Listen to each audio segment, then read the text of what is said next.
Hello everyone, welcome back to my channel. आज हम देखेंगे चैप्टर 10 सीआरपीसी का, जो कि पार्ट 10 होगा और ये डील करेगा maintenance of public order and tranquillity. इसमें हम सेक्शन 129 टू 148 तक के प्रावधानों को देखेंगे। इस चैप्टर को हम 4 पार्ट में डिवाइड करके समझेंगे, जिसमें कि फर्स्ट पार्ट जो होगा वो अनलॉफुल असेंबली से संबंधित होगा, जिसमें हम सेक्शन 129 टू 132 तक के प्रावधानों को देखेंगे। फर्स्ट हम देखेंगे सेक्शन 129 सिविल बल के प्रयोग द्वारा जमाव को तितर बितर करना। इस सेक्शन के सबसेक्शन 1 के अंतर्गत जो कंपिटेंट अथॉरिटी जैसे कि एग्जीक्यूटिव मजिस्ट्रेट, एसएचओ या any police officers not below the rank of सब इंस्पेक्टर्स, अगर उन्हें कहीं भी अनलॉफुल असेंबली नज़र आती है, विधि विरुद्ध जमाव नज़र आता है, जो कि 5 या उससे अधिक व्यक्तियों का ऐसा जमाव है जिससे कि जो पब्लिक पीस होती है वो भंग हो सकती है या भंग होने की संभावना दिखता है, तो ऐसे में इनका एक ऑर्डर दिया जाता है इन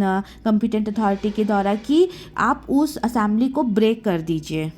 इस सेक्शन के सबसेक्शन 2 के अंतर्गत अगर आदेश दिए जाने पर भी यदि असेंबली ब्रेक नहीं होती है और ना ही ऐसा प्रतीत होता है कि वो किसी प्रकार से ब्रेक होने वाली है, तो ऐसे में सबसेक्शन 1 के अंतर्गत जो एग्जीक्यूटिव मजिस्ट्रेट है और जो पुलिस ऑफिसर्स है, ऐसे में उस असेंबली को ब्रेक करने के लिए अपनी पावर्स का उपयोग करने के लिए कार्यवाही कर सकता है। और साथ ही अगर ऐसे कोई पुरुष या व्यक्ति वहाँ पर मौजूद है जिनकी सहायता की अपेक्षा की जा सकती है उस असेंबली को ब्रेक करने के लिए, तो उनकी सहायता ली जा सकती है। साथ ही यदि उस असेंबली को ब्रेक करने के लिए अगर किसी प्रकार से व्यक्तियों की गिरफ्तारी भी करना पड़े तो वो भी गिरफ्तार किया जा सकता है। नेक्स्ट हम सेक्शन 130 देखेंगे, जमाव को तितर बितर करने के लिए सशस्त्र बल मतलब आर्म फोर्स का प्रयोग। इसमें सबसेक्शन 1 के अंतर्गत यदि जो असेंबली है वो अपने आप नहीं ब्रेक होती है या कोशिश करने के बाद भी ब्रेक नहीं होती है और ऐसा लगता है कि उससे पब्लिक सिक्योरिटी को नुकसान हो सकता है और पब्लिक सिक्योरिटी के लिए आवश्यक है कि वो जो असेंबली है उसको ब्रेक किया जाए, तो ऐसे में जो एग्जीक्यूटिव मजिस्ट्रेट है और जो आर्म फोर्स है वो अपने बल का प्रयोग करके उस असेंबली को ब्रेक करा सकते हैं। इस सेक्शन के सबसेक्शन 2 के अंतर्गत जो मजिस्ट्रेट होता है वो ऐसे अधिकारी से जो कि उस आर्म फोर्स का मेन हेड होगा उससे यह आवेदन करता है, उससे यह अपेक्षा कर सकता है कि जो भी आर्म फोर्स जो है उस असेंबली को तोड़ने के लिए, ब्रेक करने के लिए अगर उसे अपने बल का प्रयोग करना, अपने पावर का प्रयोग करना भी पड़े तो उसके लिए मजिस्ट्रेट उन्हें निर्देश दे सकती है। साथ ही उस जो असेंबली है उसको तितर बितर करने के लिए अगर किसी व्यक्ति को गिरफ्तार करने की जरूरत भी पड़ी, कस्टडी में लेने की जरूरत भी पड़ी तो कस्टडी में ले सकता है। इस सेक्शन के सबसेक्शन 3 के अंतर्गत जो भी आर्म फोर्स का जो अधिकारी होगा, जो हेड होगा, वो जो भी उसे आदेश मिलेगा मजिस्ट्रेट से उसका वो पूरा विधि और रीति के अनुसार पालन करेगा और उसे जैसा ठीक लगेगा वो उस असेंबली को तोड़ने के लिए अपना बल का प्रयोग करेगा। और साथ ही जो भी बल का प्रयोग करेगा और जो भी वो सारी एफर्ट लगेगा उससे किसी प्रकार की बहुत ज़्यादा वहाँ की संपत्ति की हानि नहीं होनी चाहिए, इस बात का वो हमेशा ध्यान रखेगा। साथ ही उस असेंबली को ब्रेक करने के लिए अगर किसी की गिरफ्तारी करने आवश्यक है तो वो भी करने के लिए उसे आदेश दिया जाएगा। नेक्स्ट सेक्शन 131 जमाव को तितर बितर करने की सशस्त्र बल के कुछ अधिकारियों की शक्ति। इस सेक्शन के अंतर्गत जब कोई भी असेंबली जो कि पब्लिक सिक्योरिटी के लिए डेंजर हो सकता है, तो ऐसे में अगर सशस्त्र बलों का कार्यपालिका मजिस्ट्रेट मतलब एग्जीक्यूटिव मजिस्ट्रेट से संपर्क करना मुश्किल हो जाता है या संपर्क नहीं हो पाता है, या एग्जीक्यूटिव मजिस्ट्रेट का जो है सशस्त्र बल जो कि जल थल वायु कोई से भी सेना हो सकते से अगर संपर्क नहीं हो पाता है, तो ऐसे में जो भी उसके कमिश्नर और गैजेटेड ऑफिसर्स होते हैं वो अपनी शक्ति का प्रयोग कर सकते हैं, अपने पावर का प्रयोग कर सकते हैं उस असेंबली को ब्रेक करने के लिए, तितर बितर करने के लिए। और उस स्थिति में उन्हें जो भी अपना स्टेप लेना पड़ सकता है या फिर उन्हें दंड देना पड़ सकता है उन व्यक्तियों को जो कि असेंबली क्रिएट कर रहे हैं, या उन्हें गिरफ्तार करना पड़ सकता है, ये सारी प्रक्रिया कार्रवाई वो कर सकते हैं इस धारा के अधीन पर। लेकिन जब कार्यपालिका मजिस्ट्रेट से उनका संपर्क हो जाता है तो उसके पश्चात जो भी एग्जीक्यूटिव मजिस्ट्रेट उन्हें निर्देश देगा, आदेश देगा,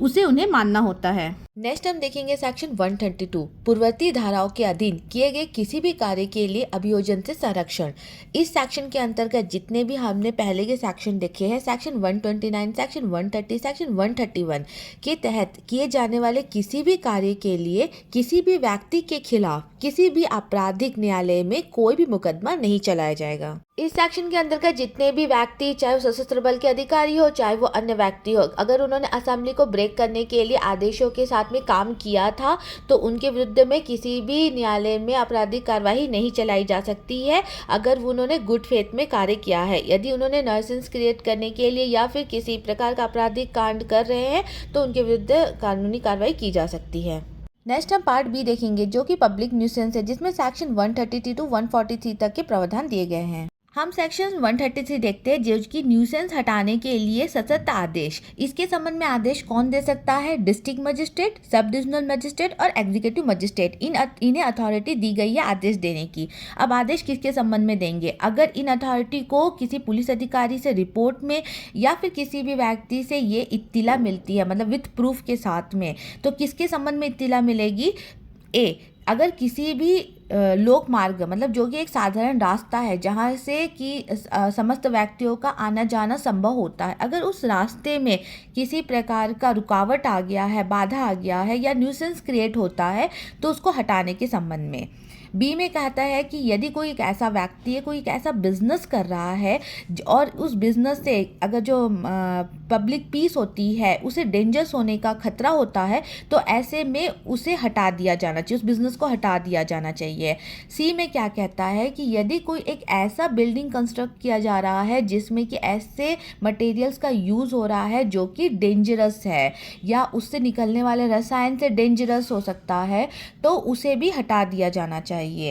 उसके बाद डी में क्या कहता है कि ऐसा कोई बिल्डिंग्स है या फिर कोई एक ऐसा पेड़ है जो कि बहुत पुराना हो गया है, जो कि कभी भी गिर सकता है, जिससे कि रास्ते से चलने वाले पर्सन या फिर किसी को भी उसके जीवन पे खतरा आ सकता है, तो उसे भी हटा दिया जाना चाहिए। उसके बाद में ई में ये कहता है कि यदि कोई एक रास्ता है जहाँ पर बड़े बड़े गड्ढे किए गए हैं, चाहे वो सीवरेज से संबंध में हो चाहे वो किसी भी कार्य के संबंध में हो, तो उन गड्ढों का समाधान करना चाहिए, मतलब उसे बंद कर दिया जाना चाहिए या फिर उसमें कुछ ऐसे कवर कर दिया जाना चाहिए जिससे कि किसी भी प्रकार का जो पब्लिक है उसको डेंजरस ना हो सके। उसके बाद एफ में ये कहता है कि यदि कोई एक ऐसा जीव जंतु है, मतलब ऐसा डेंजरस एनिमल्स है जो कि कभी भी मानव जाति के लिए खतरा पैदा हो सकता है तो उसके संबंध में भी विचार करना चाहिए। इस एक्शन के अंतर्गत अभी जितनी भी बातों पर विचार करने के लिए कहा गया है उतनी सारी बातों पर जो आदेश होता है district magistrate, sub divisional magistrate और एग्जीक्यूटिव मजिस्ट्रेट वो आदेश दे सकता है। लेकिन यदि किसी ऐसे व्यक्ति को इस आदेश के संबंध में किसी भी प्रकार की आपत्ति है तो वह क्या कर सकता है, जो अधीनस्थ किसी भी अन्य कार्यपालिका मजिस्ट्रेट के समक्ष उस समय और उस स्थान पर जब वो आदेश दिया गया था वहाँ पर वो हाजिर होगा और उसके पश्चात वह ये कारण दर्शित करेगा कि क्यों नहीं इस आदेश को वैलिड किया जा सके, क्योंकि इस सेक्शन के अंतर्गत मजिस्ट्रेट के द्वारा लिया जाने वाला प्रत्येक आदेश किसी भी सिविल न्यायालय के लिए किसी प्रकार का प्रश्नगत नहीं किया जाएगा। नेक्स्ट है सेक्शन 134 आदेश की तामील या अधिसूचना। इसके अंतर्गत आदेश की जो तामील है, ऊपर के जितने भी सेक्शन में जो भी ऑर्डर दिया गया है उस व्यक्ति को जिसके विरुद्ध वो किया गया है वह उस ऑर्डर को वैसा ही मानेगा जैसे कि सम्मन के मामलों में सम्मन के ऑर्डर्स को मानते हैं।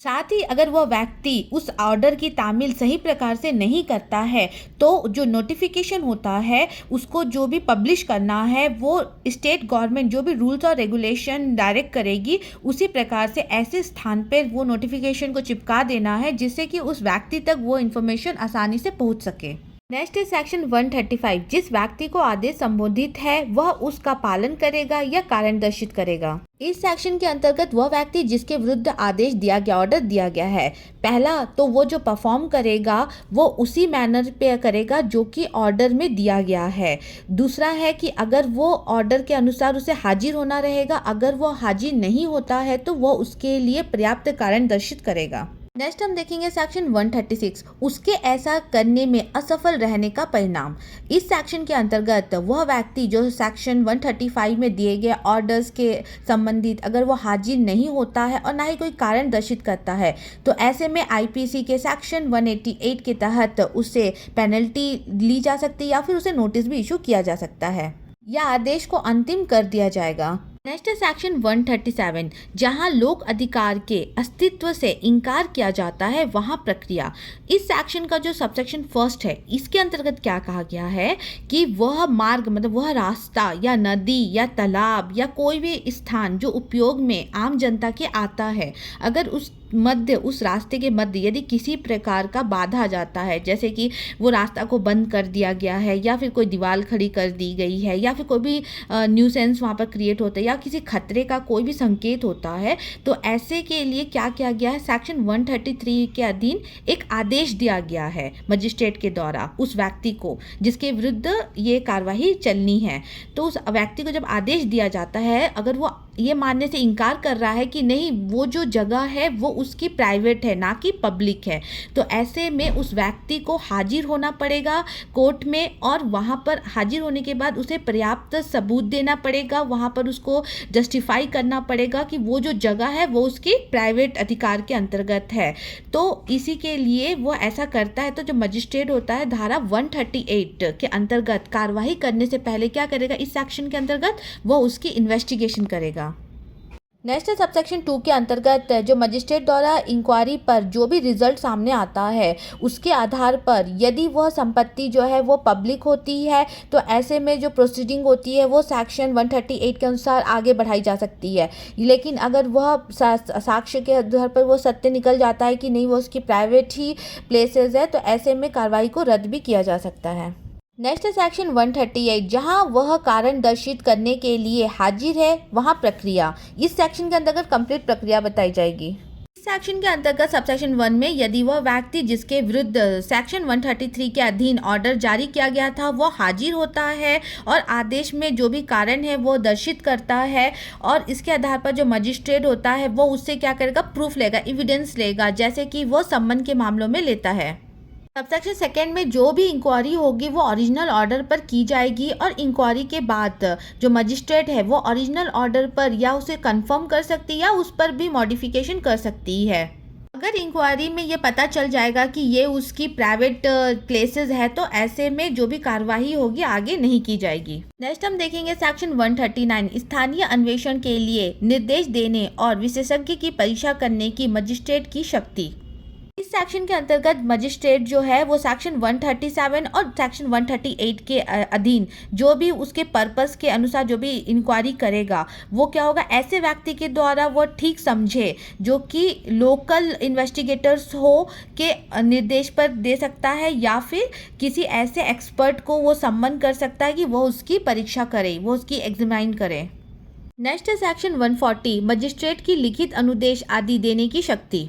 इस सेक्शन में क्या होता है, जो मजिस्ट्रेट होता है वो सेक्शन 139 के अधीन वो क्या करता है, एक लोकल इन्वेस्टिगेटर को ये निर्देश देता है इन्वेस्टिगेशन करने का। तो वो कैसे क्या दे सकता है, उसको लिखित तौर पे दे सकता है और या फिर वो बोल सकता है लोकल इन्वेस्टिगेटर को कि इस सब का जो भी भाग है, जो भी एक्सपेंसेस होगा वो किसके द्वारा किया जाएगा। इसी के ही सबसेक्शन 2 में क्या कहता है कि ये जो रिपोर्ट बनेगी जो भी इन्वेस्टिगेशन की, उसे एक एविडेंस के तौर पर कोर्ट पे पढ़ा जाएगा। साथ ही इसके सबसेक्शन 3 के अंतर्गत क्या होता है, जो सेक्शन 139 के अधीन जो भी स्पेशली जो व्यक्ति को एक्सपर्ट को जो लिया जाता है इन्वेस्टिगेशन के लिए सम्मन के द्वारा, तो उसमें ये निर्देश दिया जा सकता है मजिस्ट्रेट के द्वारा कि इन सभी खर्चों का कौन वहन करेगा, इन खर्चों को कौन करेगा, उसके बारे में निर्देश दिया जा सकता है। नेक्स्ट है सेक्शन 141, आदेश अंतरिम कर दिए जाने पर प्रक्रिया और उसकी अवज्ञा के परिणाम। इस सेक्शन के सबसेक्शन 1 के अंतर्गत जो सेक्शन 136 और 138 के अधीन जो भी ऑर्डर को फाइनल किया गया है, तो मजिस्ट्रेट क्या स्टेप लेगा इसके अंतर्गत, जिस व्यक्ति को वो ऑर्डर या निर्देश या सूचना जारी किया गया है, अगर वह व्यक्ति उस नोटिस का डिसओबीडियंस कर रहा है या उस नोटिस को मानने से मना कर रहा है या फिर वो उस नोटिस में दिए गए समय के अंदर या सूचना के अंदर अगर वो हाजिर नहीं होता है, तो ऐसे में जो मजिस्ट्रेट होता है वो आईपीसी के सेक्शन 188 के अधीन उस पर पेनल्टी चार्ज कर सकता है और फिर मजिस्ट्रेट को आदेश करना है, कंप्लाइंस करना है उस ऑर्डर का जो प्रॉपर्टी हटाई गई है। मतलब आदेश से उसको सेल करके कंप्लाइंस करके उसका जितना भी कॉस्ट होगा उसका रिकवरी करेगा। नेक्स्ट है सेक्शन 142 जांच के लंबित रहने का व्यादेश। इस सेक्शन के अंतर्गत सेक्शन 133 के तहत जो मजिस्ट्रेट होता है वो आदेश दिए जाने पर उस व्यक्ति के खिलाफ इंजंक्शन जारी कर सकता है जिसके खिलाफ ये लग रहा है कि खतरा है या फिर कोई गंभीर चोट को रोकने के लिए तत्काल उपाय की आवश्यकता होती है। साथ ही मजिस्ट्रेट ऐसे कुछ साधनों का उपयोग भी कर सकता है कि अगर वहाँ पर खतरा महसूस हो रहा है या उससे किसी भी प्रकार की हानि हो सकती है या हानि को रोकने के लिए जो भी मजिस्ट्रेट को ठीक समझे वो साधन का उपयोग कर सकता है। और साथ ही इस सेक्शन के अंतर्गत मजिस्ट्रेट द्वारा जो भी कार्य किया जाता है इस सेक्शन के अंतर्गत गुड फेथ के संबंध में, तो उसके संबंध में कोई भी सूट कोर्ट में दायर नहीं की जा सकती है। नेक्स्ट है सेक्शन 143 मजिस्ट्रेट लोक न्यूसेंस को प्रोहिबिटेड मतलब पुनर्वृत्त या उसे चालू रखने का प्रतिषेध कर सकता है। इस सेक्शन के अंतर्गत district magistrate, sub divisional magistrate, state government या डिस्ट्रिक्ट मजिस्ट्रेट द्वारा डायरेक्ट किया गया एग्जीक्यूटिव मजिस्ट्रेट किसी व्यक्ति को आदेश दे सकता है कि आईपीसी के सेक्शन के अंतर्गत जो भी वह पब्लिक पीस में नॉइसेंस क्रिएट कर रहा है उसे वह प्रोहिबिट करे, रोक दे और उसे चालू ना रखे, इसका वो आदेश दे सकता है। नेक्स्ट हम देखेंगे पार्ट सी न्यूसेंस या आशंकित खतरे के अर्जेंट मामले। इसमें हम सेक्शन 144 देखेंगे न्यूसेंस या आशंकित खतरे के अर्जेंट मामलों में आदेश जारी करने की शक्ति। इस सेक्शन के अंतर्गत हमें पता है कि सेक्शन 144 हमेशा कर्फ्यू के लिए होता है। तो यहाँ पर क्या होता है, जो डिस्ट्रिक्ट मजिस्ट्रेट या सब डिविजनल मजिस्ट्रेट या स्टेट गवर्नमेंट होते हैं या उससे डायरेक्ट किए गए एग्जीक्यूटिव मजिस्ट्रेट होते हैं कि कार्यवाही के लिए अगर आधार है तो शीघ्र उपचार करेंगे, जो भी वो मामला होगा उसका तुरंत निपटान करेंगे, या फिर जो मजिस्ट्रेट होगा वो लिखित आदेश देगा और उस आदेश की जो तामील होगी वो सेक्शन 134 के द्वारा कराई जाएगी। और इससे क्या होगा, जो सार्वजनिक स्थानों पर जो हथियार, लाठियाँ या तेज धार वाली जो धातुएं होती है, वस्तुएं या अग्निशस्त्र ले जाने पर प्रतिबंध लगता है। तो जो मजिस्ट्रेट होते किसी भी व्यक्ति को किसी निश्चित कार्य से परहेज करने या उसके प्रतिबंध के तहत कुछ संपत्ति के संबंध में एक निश्चित आदेश लेने का निर्देश दे सकता है। इस सेक्शन के सबसेक्शन 2 के अंतर्गत, इस धारा के अंतर्गत जो भी आदेश जारी किया जाता है ये बहुत ही इमरजेंसी में जारी किया जाता है, उन परिस्थितियों को देखकर जो भी उस समय वहाँ घटित होती है और उस व्यक्ति के विरुद्ध ये आदेश जारी किया जाता है जिसे कि इस आदेश की तामील करना होता है। लेकिन अगर वो तामील नहीं कर पाता है तो ऐसे में ये जो आदेश होता है वो एक पक्ष के तरफ में रख के भी लिया जाता है। इस सेक्शन के अंतर्गत दिया गया जो भी ऑर्डर होता है ये किसी के लिए भी हो सकता है, एक स्पेशल व्यक्ति के लिए भी हो सकता है, एक स्पेशल प्लेस के लिए भी हो सकता है, ये आम पब्लिक के लिए भी हो सकता है या फिर स्पेशल पब्लिक के लिए भी हो सकता है, ये स्पेशल प्लेसेस या फिर एरिया या स्टेट्स के लिए भी ये हो सकता है। इसके सबसेक्शन 4 के अंतर्गत क्या होता है, इस सेक्शन के अधीन में जो भी ऑर्डर दिया जाता है वो 2 माह से ज़्यादा का नहीं होना चाहिए। अगर 2 माह से अधिक का अगर ऑर्डर दिया जा रहा है तो ऐसे में जो मजिस्ट्रेट होगा वो अधिसूचना द्वारा यह जारी करेगा कि ये जो ऑर्डर है उसको किस रीज़न से, मतलब उसको एक कारण बताना पड़ेगा उस अधिसूचना में कि क्यों इसे आगे की ओर बढ़ाया जा सके और 6 मास तक की अवधि के लिए। इसमें सबसेक्शन 5 के अंतर्गत जो मजिस्ट्रेट होता है वो स्वप्रेरणा से या किसी व्यक्ति के आवेदन पर किसी ऐसे आदेश को विखंडित या परिवर्तित कर सकता है जो स्वयं उसके या उसके अधीनस्थ किसी मजिस्ट्रेट ने या उसके पद प्रवर्तित ने इस धारा के अधीन दिया है। इसमें सबसेक्शन 6 के अंतर्गत जो स्टेट गवर्नमेंट होती है और सबसेक्शन 4 के अंतर्गत जो भी उसके द्वारा दिए गए जो भी ऑर्डर है उसे स्वप्रेरणा से या किसी व्यक्ति के आवेदन पर विखंडित या परिवर्तित कर सकती है। इसकी जो सबसेक्शन 7 है इसमें क्या बोला, जो सबसेक्शन 5 और सबसेक्शन 6 के अधीन जो भी आवेदन प्राप्त होता है तो मजिस्ट्रेट या फिर स्टेट गवर्नमेंट जो आवेदन को स्वयं या प्लीडर के द्वारा या उसके समक्ष हाजिर होने या आदेश के विरुद्ध कारण दर्शित करने का शीघ्र अवसर देगी। और ये जो मजिस्ट्रेट और जो स्टेट गवर्नमेंट आवेदन को क्या करेगी, पूर्णतः या अंशतः नामंजूर कर दे तो वह ऐसे करने के कारण को लिखित करेगी, मतलब क्यों वह नामंजूर कर रही है उसको लिखित करके बताएगी। नेक्स्ट हम देखेंगे सेक्शन 144 144A आयुध सहित जुलूस या सामूहिक विवाद या सामूहिक प्रशिक्षण के प्रतिषेध की शक्ति। इस सेक्शन के सबसेक्शन 1 के अंतर्गत जो अथॉरिटी होती है जिला मजिस्ट्रेट, वो लोक पीस और लोक सिक्योरिटी बनाए रखने के लिए अगर वो आवश्यक समझती है तो वो अपनी स्थानीय अधिकारिता सीमा के अंदर यदि किसी प्रकार का जुलूस निकाला जा रहा है, उसमें किसी प्रकार का हथियार ले जाने पर प्रोहिबिटेड कर सकती है, या फिर कोई एक ऐसा पब्लिक प्लेस है जहाँ पे पब्लिक नॉइसेंस क्रिएट किया जा सकता है, जैसे कि कोई भी धार्मिक कार्य हो रहा है और ठीक उसी के सामने में किसी प्रकार का मीट का वितरण किया जा रहा है, तो इस प्रकार के जो भी पब्लिक नॉइसेंस होती है उस पर प्रतिबंध लगा सकती है। नेक्स्ट है सबसेक्शन 2 के अंतर्गत, इस सेक्शन के अंतर्गत जो भी नोटिस या जो भी ऑर्डर जारी किया जाता है वो डायरेक्ट किया जा सकता है किसी भी एक पर्टिकुलर पर्सन्स को या उस पर्सन्स के बिलोंगिंग्स को या फिर कम्युनिटी को या पार्टी को या ऑर्गेनाइजेशन को। नेक्स्ट इसका सबसेक्शन 3, इसके अंतर्गत जो भी ऑर्डर या जो भी नोटिस जारी किया जाएगा वो 3 माह से अधिक का नहीं होना चाहिए। नेक्स्ट है सबसेक्शन 4, इसके अंतर्गत जो भी डिस्ट्रिक्ट मजिस्ट्रेट होता है लोक पीस, लोक सिक्योरिटी या लोक साइलेंस बनाए रखने के लिए अगर वो किसी प्रकार की ऑर्डर या नोटिस जारी करता है तो वो अपनी अवधि में दिए गए अवधि के अनुसार वो समाप्त हो जाती है। अगर उसे उस अवधि से आगे भी अगर जारी रखना है तो इसके लिए जो नोटिफिकेशन है वो स्टेट गवर्नमेंट जो है निर्दिष्ट करेगी, तभी वो 6 मास की अवधि के आगे तक वो चालू रहेगी। नेक्स्ट इसका सबसेक्शन 5, इसके अंतर्गत जो स्टेट गवर्नमेंट होती है वो एक जर्नल या फिर स्पेशल ऑर्डर के द्वारा सबसेक्शन 4 के अधीन अपनी जो पावर होती है वो डिस्ट्रिक्ट मजिस्ट्रेट को कंट्रोल या फिर डायरेक्शन में रहने के अधीन रहते हुए अपने अधिरोपित करना वो ठीक समझे तो प्रत्यार्जित कर सकती है, मतलब दे सकती है अपने पावर वो। नेक्स्ट हम देखेंगे पार्ट डी, स्थावर संपत्ति के बारे में विवाद, dispute as to immovable property. Section है 145, जहां भूमि या जल से संबंध विवादों से परिशांति भंग होना संभव है वह प्रक्रिया। इस सेक्शन के सबसेक्शन 1 के अंतर्गत जो एग्जीक्यूटिव मजिस्ट्रेट होता है और जो भी पुलिस अधिकारी की जो रिपोर्ट होती है या फिर जो भी इंफॉर्मेशन उसे रिसीव किया जाता है उससे यह समाधान होता है कि उसकी जो स्थानीय लोकल जुडिकेशन है उसके अंतर्गत यदि किसी प्रकार का जो भूमि है, लैंड है या फिर किसी प्रकार का वाटर के संबंध में कोई भी डिस्प्यूट्स है जिससे कि पब्लिक पीस जो होती है वो ब्रेक हो सकती है, तो इसके संबंध में वो क्या करेगा मजिस्ट्रेट, वो एक लिखित आदेश देगा उस अपोजिट पार्टीज को और ये कहेगा कि जो भी समय उस आदेश में दिया गया है वह स्वयं या फिर प्लीडर के द्वारा वो न्यायालय में हाजिर हो और उससे संबंध में जो भी वहाँ पर डिस्प्यूट है उससे संबंध में जो भी तथ्य है या जो भी साक्ष्य है वो दस्तावेज का लिखित कथन वो पेश करे कोर्ट के सामने।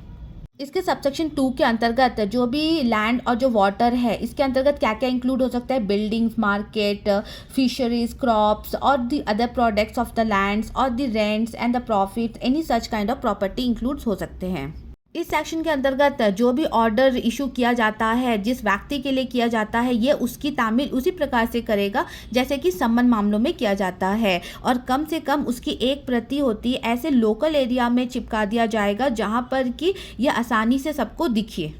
के सबसेक्शन 4 के अंतर्गत मजिस्ट्रेट किसी भी निष्कर्ष पर आने से पहले वो क्या करेगा, जितने भी उसके पास में तथ्य आए हुए हैं उस विवादित भूमि या फिर जल के संबंध में, तो ऐसे में वो पक्षकारों को सुनेगा, उनसे साक्ष्य लेगा और जो भी साक्ष्य होगा वो जो भी आवश्यक सामग्री होगी उसके संबंध में वो उसको देखेगा और समझेगा और उसके बाद ही वो उन पक्षकारों के संबंध में जो सबसेक्शन 1 के अधीन जो दिए गए जो ऑर्डर होते हैं उस तारीख पर विवाद की जो संबंधित जो विषय वस्तु थी जो कब्जा रखता था, यदि वह रखता था तो वो कौन सा पक्षकार था उसे वह देखेगी। इसमें प्रोवाइजो में क्या बोलता है, जो मजिस्ट्रेट को यह लगता है कि जो भी पार्टीज़ है वो पुलिस जो अधिकारी की जो रिपोर्ट है या जो भी इत्तिला मजिस्ट्रेट को मिली है तो उसके पूर्व 2 मास के अंदर या उस तारीख के पश्चात या सबसेक्शन 1 के अधीन यदि जो भी ऑर्डर्स की जो डेट होती है उसके पहले या उसके बाद में जो भी सदोष रूप से बेकब्जा किया गया है तो वो यह मान सकेगा कि उस प्रकार बेकब्जा किया गया जो पार्टीज़ होता है वो सबसेक्शन 1 के अधीन उसके जो ऑर्डर होते हैं तारीख को वो कब्जा रखता है। सबसेक्शन 5 के अंतर्गत यदि कोई व्यक्ति है जो कि उस प्रॉपर्टी के विवाद के संबंध में अपना इंटरेस्ट दिखा रहा है तो कोर्ट ऐसे में उसे नहीं रोकती है। इस दशा में जो मजिस्ट्रेट होते हैं वो उक्त आदेश को रद्द भी कर देगा और आगे की सब कार्रवाई को रोक भी देगा, लेकिन सबसेक्शन 1 के अधीन जो मजिस्ट्रेट का जो ये रद्दीकरण जो होता है इसे अंतिम होगा। इसके सबसेक्शन 6 के अंतर्गत यदि मजिस्ट्रेट को यह प्रूफ हो जाता है कि हाँ सबसेक्शन 4 के अंतर्गत जो भी उस लैंड पर जो कब्जा है हाँ उसे कब्जा ही माना जाना चाहिए और उस पर जो पक्षकार है उसका कब्जे का हक है, तो ऐसे में जो उसे तब तक बेदखल नहीं किया जाता जब तक कि लीगली उसे बेदखल ना कर दिया जाए, और उसके बाद ही जब तक कि उसे लीगली बेदखल नहीं करेंगे तब तक किसी प्रकार का इंटरफेयर नहीं करने का वो जो आदेश होता है वो दिया जाता है। और साथ ही जो सबसेक्शन 4 के अधीन जो भी है कार्यवाही वो तब चलेगा जब पक्षकार जो होगा बलात् या सदोष बेकब्जा किया गया है या फिर कब्जा लौटा सकता है। इसके सबसेक्शन 7 के अंतर्गत यदि कार्यवाही चल रही है उसके अंतर्गत ही अगर पक्षकार की मृत्यु हो जाती है तो ऐसे में जो मजिस्ट्रेट होता है उस कार्यवाही को चालू रख सकेगा यदि उसके संबंध में यदि कोई और व्यक्ति आके कार्यवाही को चालू रखता है या फिर उसके जो भी रिलेटिव्स होते हैं या उससे संबंध में जो भी उसके लीडर होते हैं वो भी इस कार्यवाही को चालू रख सकते हैं। इसके सबसेक्शन 8 के अंतर्गत मजिस्ट्रेट होती है उसके समक्ष में जिस भी संपत्ति के संबंध में कार्यवाही चल रही है अगर वो संपत्ति जो है वो क्षयशील है या फिर वो खराब हो सकती है तो ऐसे में जो मजिस्ट्रेट होता है वो आदेश दे सकता है जांच समाप्त होने के पश्चात में उस संपत्ति के विक्रय के संबंध में वो आदेश दे सकता है जैसा कि वो ठीक समझे। इसके सबसेक्शन 9 के अंतर्गत अगर मजिस्ट्रेट को लग रहा है कि इस प्रोसीडिंग के लिए किसी पक्षकार के संबंध में अगर किसी और साक्षी को बुलाने के लिए अगर सम्मन जारी करना है तो उस व्यक्ति को वो न्यायालय में हाजिर होने के लिए और दस्तावेज और प्रूफ साक्ष्य हाजिर करने के लिए वो सम्मन जारी कर सकता है। इसके सबसेक्शन 10 के अंतर्गत इस सेक्शन के अंतर्गत जो भी प्रोसीडिंग्स की गई है और जो भी आदेश जारी किया गया मजिस्ट्रेट के द्वारा वो सेक्शन 107 के अंतर्गत अल्पकरण करने वाली नहीं समझी जाएगी। नेक्स्ट है सेक्शन 146 विवाद की विषय वस्तु को कुर्क करने की और रिसीवर नियुक्त करने की शक्ति। इस सेक्शन के सबसेक्शन 1 के अंतर्गत मजिस्ट्रेट के समक्ष में यदि जो भी विवाद चल रहा है उस संपत्ति के संबंध में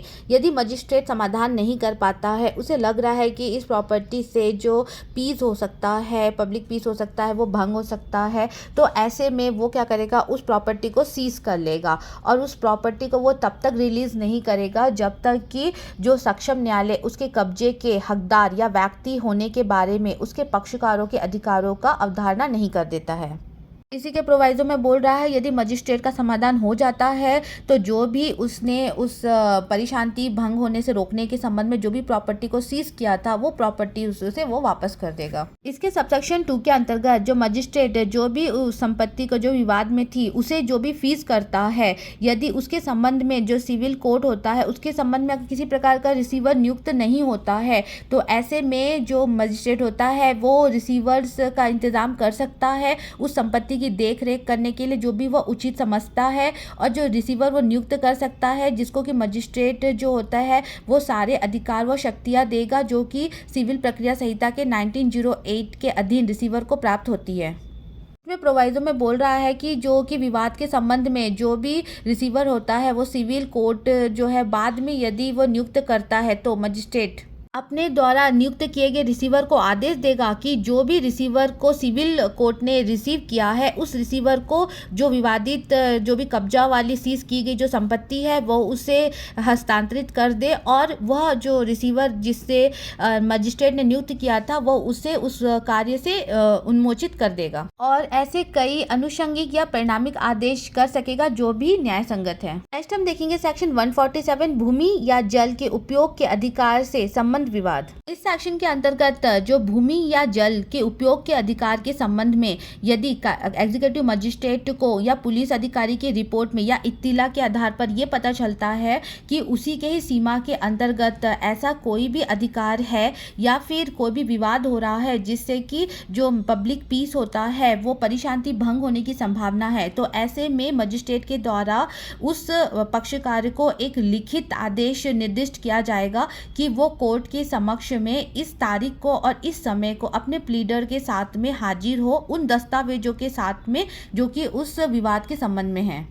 इसके सबसेक्शन 2 के अंतर्गत मजिस्ट्रेट जब यहाँ प्रोसीडिंग चलेगी तब जो भी पक्षकार जो है उसे वह सुनेगा और उससे वह एविडेंस लेगा, जो भी उसने पेश किए हैं कोर्ट के सामने में उस पर वह विचार करेगा और अगर उसे लग रहा है कि और भी एविडेंस की आवश्यकता है तो वह और भी एविडेंस मंगवाएगा और तब जाके वह यह देखेगा कि क्या जिस प्रकार का वहाँ पर अधिकार बताया जा रहा है उस लैंड पर, तो क्या उसके संबंध में ऐसा वर्तमान में है कि नहीं है, उस वैसा अधिकार किया जा सकता है कि नहीं, इसके संबंध में वो इन्वेस्टिगेशन करेगा सेक्शन 145 में जो भी इन्वेस्टिगेशन के प्रोसेस है।